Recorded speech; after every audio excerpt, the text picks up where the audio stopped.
ሰላም ጤና ይስጥልን ክቡራትና ክቡራን የዩቲዩብ ቻናል ቤተሰቦች ሰዓቱን አጫጭር ሰበር መረጃዎች ይዤ ቀርቤያለሁ። በርካታ ዓለም አቀፍና ሀገረኛ መረጃዎች፣ ታማኝ የዜና ትንታኔዎችን በስፋት በየሰዓቱ ልዩነት ለማግኘት የዩቲዩብ ቻናሌን ሰብስክራይብ በማድረግ የደወል ምልክቷን መጫን አትዘንጉም። ወደ ሰበር መረጃው ስናልፍ የአሜሪካው ፕሬዝዳንት ዶናልድ ጄ ትራምፕ ሌሊቱን መግለጫ እንደሰጡ በማለዳው የዜና ዘገባችን ወደ እናንተ ማድረሳችን አይዘነጋም። በዚህም መግለጫቸው ላይ የኢራንን የጦር አቅም ሙሉ በሙሉ አዳክመናል፣ የመሳሪያ ክምችታ ቸውንም በከፍተኛ ቁጥር ደምስሰናል ሲሉ እንደነበርም ይታወቃል። ይህንን ተከትሎ ታዲያ ኢራን አሁን ከደቂቃዎች በፊት በሰጠችው ይፋዊ መግለጫ የኛ የጦር መሳሪያ ክምችቶች ያሉበት ቦታ እጅግ በጣም ውስብስብ ሊታወቅ የማይችል ነው ብለውታል። ይህንን እውነታ ማረጋገጥ የምትችሉት በየጊዜው ኢራንን አዳክመናታል ቢሉም እኛ ግን መተኮሳችን አላቋረጥንም፣ እውነታውን ተመልከቱ ብለዋል። ከዚህም በተጨማሪ ደግሞ ኢራን ባወጣችው መግለጫ ሰፊ አድቃቂና አውዳሚ እንዲሁም ዘግናኝ የሆነ ጥቃት ሊፈጽም ነው ስትል ነው የገለጸችው። በቀጣዮቹ ቀናት እጅግ ከባድ የሆነ እስካሁን ከተጠቀምኩት መሳሪያ የተለየ አውዳሚና ከባድ የሆነ ውድመት የሚያመጣ ጥቃት ሊፈጽም ነው፣ ተዘጋጁ ስትልም አውጃለች። እስከ መጨረሻው ድረስ አብራችሁን ከሆናችሁ እነኝና መሰል መረጃዎችን በዝርዝርም ታደምጡታላችሁ። አብራችሁን ቆዩም። በመካከለኛው ምስራቅ እየተካሄደ ያለው ጦርነት በርካታ አዳዲስ ነገሮችን እያስከተለም ቀጥሏል። የአሜሪካው ፕሬዝዳንት ዶናልድ ጄ ትራምፕ ለሕዝባቸው ሌሊቱን ሰጥተውት በነበረው መግለጫ የኢራን ወታደራዊ አቅሞቿን ሙሉ በሙሉ አውድመናል፣ የመሳሪያ ክምችታቸውንም መተነዋል በማለት መናገራቸውን በማለዳው የዜና ዘገባችን ወደ እናንተ ማድረሳችን አይዘነጋም። ይህንንም የትራምፕን መግለጫ ተከትሎ የኢራን ጦር ቃል አቀባይ ዋሽንግተን ትርክትን ሙሉ በሙሉ የተሳተ ነው ሲልም ውድቅ አድርገውታል። እስካሁን የነበረው ጦርነት ገና መግቢያው ነው በማለት የገለጹ ሲሆን እጅግ ጠንካራና ዘግናኝ የሆነ ጥቃት ለመፈጸም ኢራን ዳር ላይ ናት ሲሉም ገልጸዋል። ከኢራን አብዮታዊ ዘብ ጋር የጠበቀ ቅርበትና ግንኙነት ያለው ታሲኒም የዜና ወኪል ይዞት በወጣው ሰፊ የኢራን አብዮታዊ ዘብ መግለጫም የኢራን ጦር ቃል አቀባይ አሜሪካና እስራኤል እስካሁን ጥቃት ሲፈጽሙባቸው የነበሩ ኢላማዎች እጅግ ትናንሽና ስትራቴጂካዊ ግዝፈት ለኢራን የሌላቸው ቦታዎች ናቸው ሲመቱ እየነበረም ብለዋል። ቃል አቀባዩ ይህንን በማሳሰብ ኢራን በቀናት ውስጥ አድቃቂና ሰፋ አውዳሚ ዘግናኝ የሚባሉ በአራት ቃላት የገለጹትን መጠነ ሰፊ ጥቃቶች በአሜሪካና በእስራኤል ላይ ለመፈጸም ዝግጅቷን እንዳጠናቀቀችም ገልጸዋል። ከዚህ ጋር ተያይዞም ታስኒም የተሰኘው የዜና ወኪል በመግለጫው እንዳለው ከሆነም አሜሪካና እስራኤል ኢራን ወታደራዊ አቅምና ስለ ሚሳኤል መሳሪያዎቿ ስብጥር አላቸው ተብሎ የሚታሰበው የስለላ መረጃ እጅግ ያልተሟላ የወረደ መሆኑንም ልገልጽላችሁ ወዳለውም ብለዋል። አክለውም በመግለጫቸው እስካሁን ድረስ አደቀቅናቸው፣ አጠፋናቸው እያሉ ነው። ታዲያ ለምን አልጠፋንም? የመተኮስ አቅማችን ወድቋል ሲሉን፣ ነገር ግን ሁልጊዜም እየተኮስን ነው፣ አንድም ደቂቃ እንኳን ተኩስ አላቋረጥንም፣ ይህንንም ዓለም እውነቱን እያየው ነው ብለዋል። የጠላት የስለላ መዋቅር በጣም የሚያሳዝን ነው በማለት ያሾፉት ቃል አቀባዩም ሲያክሉም የኢራን ከፍተኛ ወታደራዊ ምርትና የጦር መሳሪያ ማዕከላት የሚካሄድና የሚገኘው ጭራሽኑ እናንተ ማለትም አሜሪካና እስራኤል በማታውቁት ኢራን ብቻ በምታውቀው ልዩ ቦታ ላይ ነው ሲሉም የአገሪቱን የከርሰ ምድርና የሚስጥር ወታደራዊ አቅም እጅግ ጥልቅና የማትገምቱት ነው ሲሉም ተናግረዋል። የአሜሪካው ምክትል ፕሬዝዳንት ጂዲ ቫንስም በአሸማጋዮች በኩል ከኢራን ጋር ይህንን ለማስፈጸም ሚስጥራዊ ንግግር እያደረጉ መሆናቸውም ተዘግቧል። የሆርሙዝ ወሽመጥም መክፈትን አስመልክቶም ኢራን የአሜሪካን ቅድመ ሁኔታ እንድትቀበል በሚስጥራዊ መልእክትም በኩል ተላልፏል ነው የሚባለው። አክሲዮስ የዜና ወኪል ዛሬ ሌሊቱንም ባወጣው ዘገባ ይሁን እንጂ ኢራን ይህንን የአሜሪካ ጥያቄ በቀላሉ ለመቀበል ፈቃደኛም አልሆነችም። ኢራን ጊዜያዊ ከሆነ የተኩስ አቁም ይልቅ አሜሪካና እስራኤል ዳግም ጥቃት እንደማይከፍቱ የሚያረጋግጥ ዘላቂ ጦርነትን የማቆም ዋስትና እንዲሰጣት በመጠየቅ የራሷን ጥብቅ ቅድመ ሁኔታዎችም አስቀምጣለችም ተብሏል። መገናኛ ብዙሃኑ እንደሚለው ከሆነ በተለይ የአሜሪካ ፕሬዝዳንት ዶናልድ ጄ ትራምፕ በዚህ ጦርነት ጉዳይ ተስፋ የቆረጡ ይመስላል። ያስቀመጧቸው ቅድመ ሁኔታዎች ሁሉ አንስተው ኢራን ላቀረበቻቸው ጥያቄ የተመቹ ሆነው ቀርበዋል ሲሉም መገናኛ ብዙሃኑ እያብጠለጡላቸውም ነው።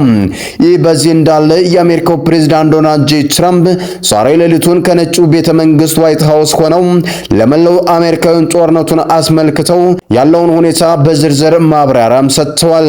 ፕሬዝዳንት ዶናልድ ጄ ትራምፕ በዛሬው ሌሊቱ ከዋይት ሃውስ ሆነው በቀጥታ ስርጭት ለሀገሬው ሕዝብ ባደረጉት ጠንከር ያለ ይፋዊ ንግግርም የአሜሪካ ጦር በመጪው 2 እና 3 ሳምንታት ውስጥ ኢራን በጣም በኃይለኛው ይመታታል በማለትም ገልጸው በተጓዳኝ ግን ድርድሮችም ይቀጥላሉ ሲሉ ነው ለሀገራቸው ሕዝብ የተናገሩትም። ከዚህ ቀደም በኢራን ውስጥ ያገዛዝ ለውጥ ይመጣል የአያቶላ መንግስት ከዚህ በኋላ በመንበሩ ላይ አናየውም ሲሉ የነበሩትም የአሜሪካው ፕሬዝዳንት ዶናልድ ጄ ትራምፕ በዛሬው ሌሊቱ ንግግራቸው ግን ይህንን ሁሉ በማጠፍ በኢራን ውስጥ ያገዛዝ ለውጥ ማምጣት ፈጽሞ ግባችን አይደለም ሲሉም ገልጸዋል። እንፈልጋለን ብለን አናውቅም ሲሉም ገልጸዋል። ነገር ግን ሁሉም መሪዎቻቸው ስለሞቱ ያገዛዝ ለውጥ በተግባር ሊከሰት ይችላል ሲሉም አስቀምጠዋል። ፕሬዝዳንቱ አክለውም የጦርነቱን አስከፊነት ሲገልጹም በቢቱ የፈንጅ ጣይ አውሮፕላኖችን ያወደሟቸውን የኒውክሌር ጣቢያዎች እጅግ ክፉኛ ከመመታታቸው የተነሳ የኒውክሌር ትቢያ ወደ ራዲዮ አክቲቭ ደሴት ጋር ለመድረስ እንኳን ወራት ይፈጅብናል በማለትም ተናግረዋል። ትራምፕ ኢራናውያን የነበራቸውን የኃይል ሚዛን አጣጥለው ሁሉንም ካርዶች ወይም የመንደርደሪያ ብልጫ ዕድሎች የያዝነው እኛ አሜሪካውያኖች ነን ብለዋል። እነሱም ወይም ኢራኖች ምንም የላቸውም ሲሉም የተናገሩት ኢራናውያን የመካከለኛው ምስራቅ ጉልበተኞች ሆነው ለዘመናት ቆይተው ነበር። አሁን ግን ጉልበተኝነታቸው አብቅቷል፣ አፈራርሰናቸዋል ብለዋል። ትራምፕ በዛሬው ሌሊት በዚህ ንግግራቸው ታዲያ ጦርነቱ በመላው አሜሪካውያን ዘንድ ተቀባይነት እንዲያገኝ ለማድረግ ጦርነቱን እንደ አሜሪካ ትልቅ ኢንቨስትመንት አድርገው ሲያቀርቡትም ተደምጸዋል። ይህ ለልጆቻችሁና ለልጅ ልጆቻችሁ በመላው የወደፊት ሕይወት የተደረገ እውነተኛ የአሜሪካ ኢንቨስትመንት ነው ያሉት ፕሬዝዳንቱም ዓለም የአሜሪካን ኃይል ጥንካሬና ብሩህነት እያየች በአድናቆት መደመሟንም ተናግረዋል። ምንም እንኳን የአሜሪካ የስለላ ተቋማት ባለፈው ዓመት ኢራን የኒውክሌር የጦር መሳሪያ ፍለጋ ላይ እንዳልሆነች አረጋግጠናል በማለት የገለጹ ሲሆን ፕሬዝዳንት ዶናልድ ግን በዛሬው ሌሊቱን ንግግራቸው ጦርነቱ የኢራን የኒውክሌር ባለቤትነትን ለመከላከል እጅግ አስፈላጊ መሆኑን አጥብቀው ተከራክረዋል። የነዳጅ ዋጋ ንረትን በተመለከተም በአሜሪካ ውስጥ የነዳጅ ዋጋ ጦርነቱ ከመጀመሩ በፊት ከነበረው በ25 በመቶ መጨመሩን ዜጎችን ክፉኛ እያስመረረም ይገኛል። ትራምፕ ይህንን የኢኮኖሚ ህመም አምነው በመቀበል በዛሬው ሌሊት ንግግራቸው ሲናገሩ የተፈጠረው የዋጋ ንረት ጊዜያዊ ነው ብለዋል። የኢራን ኃይሎች ከግጭቱ ጋር ምንም አይነት ግንኙነት በሌላቸው የጎረቤት ሀገራት የንግድ የነዳጅ ታንከሮች ላይ በፈጸሟቸው እብደት የተሞላበት ጥቃቶች ነው የተከሰተው ሲሉም ኢራንንም ሲወቅሱም ተደምጠዋል። አሜሪካ ጦርነቱን የጀመረው ከእስራኤል ጋር በመሆን ሲሆን የሆርሙዝን ወሽመጥ ነፃ ማውጣት ግን ከባድ ኃላፊነትን በሌሎች ሀገር ጫንቃ ላይ ሲጥሉም ተደምጠዋል። የባህረ ሰላጤው ነዳጅ ለሚያስገቡ ሀገራት በሙሉ ፕሬዝዳንት ዶናልድ ጄ ትራምፕ በዛሬው ሌሊት ንግግራቸው ባስተላለፉት ጠንከራ ያለ መልእክትም የዘገየው ድፍረታቸውን አሰባስበው በአንድ ላይ ሆኖም ይህንን ቀድሞውኑ ከኛ ጋር ማድረግ የነበረባቸው ነበርም ሲሉም ተናግረዋል። አሁኑኑ ወደ ወሽመጡ ሂዱና ዛሬም ለሶስተኛ ጊዜ እነግራችኋለሁ፣ ዝም ብላችሁ በኃይል ነዳጁን ቅዱና ውሰዱ ሲሉም አሳስበዋል። በተቃራኒው ግን መካከለኛው ምስራቅ ለሚገኙና ላገዟቸው አጋሮቻቸው ለእስራኤል፣ ለሳውዲ አረቢያ፣ ለኳታር፣ የተባበሩት አረብ ኤሚሬትስና ባህሬንም ትልቅ ምስጋናም አቅርበዋል። ሲኤንኤን ዛሬ ሌሊቱን ባወጣው ዘገባ ትራምፕ ጦርነቱን ለማቆም የፖለቲካ ጫና በእጅጉ እንደበዛባቸውም ጠቁሟል። ፕሬዝዳንቱ የኢራንን ነዳጅ ዝም ብለው መውሰድ አንችልም ነበር በማለት ቀላል ነገር ግን የሚያሳዝኑ ሁኔታዎችን በሀገራችን ላይ ያሉ ሰዎችን ለማድረግ ትዕግስቱ የላቸውም ብለዋል። በቃ አሸንፉ፣ በከፍተኛ ደረጃ እያሸነፋችሁ ነው፣ አሸንፋችሁ ወደ ቤት ተመለሱ እያሉን ነው። እኔም በዚህ እስማማለሁ፣ ምክንያቱም እኛ ብዙ ነዳጅ አለን ብለዋል። ሲኤንኤን ያወጣው አዲስ የህዝብ አስተያየትና ጥናት እንደሚያመለክተው ከሆነ ፕሬዝዳንት ዶናልድ ጄ ትራምፕ ግልጽ እቅድ አላቸው ብለው የሚያምነው የአሜሪካ ህዝብ 1/3 ብቻ ሲሆን አብዛኛው ህዝብም ከጦርነቱ ይልቅ የሀገሪቱን ኢኮኖሚ እጅግ አሳሳቢ ጉዳይ መሆኑን ገልጸዋል። ይባስም ብለው ፕሬዝዳንት ዶናልድ ጄ ትራምፕ የፌዴራል መንግስቱን ሚና ለወታደራዊ ጥበቃ ወይም ሚሊቴሪ ፕሮቴክሽን ብቻ የተወሰነ አድርገው መሳላቸው ውዝግብ አስነስቶባቸዋል ነው የሚለው። እንደ ሜዲኬር እና የሜዲኬር ያሉትን ግላዊ ነገሮች ማሟላት የኛ ወይም የፌዴራል መንግስቱ ስራ አይደለም ያሉት ፕሬዝዳንት ዶናልድ ጄ ትራምፕ ይህንን ክልሎች ወይም ግዛቶች ሊያደርጉት ይችላሉና እኛ ሀገሪቱን መጠበቅ ብቻ ነው ያለብን ማለታቸው አሜሪካውን አስቆጥቷል ብሏል። ይህንንም የትራምፕ ንግግር የያዘው ቪዲዮ ዋይት ሃውስ በማህበራዊ ትስስር ገጹ ላይ ጭኖት የነበረ ቢሆንም በርካታ አሜሪካውያን ማስቆጣቱን ተከትሎ ቪዲዮን ቆርጦ አንስቶታል።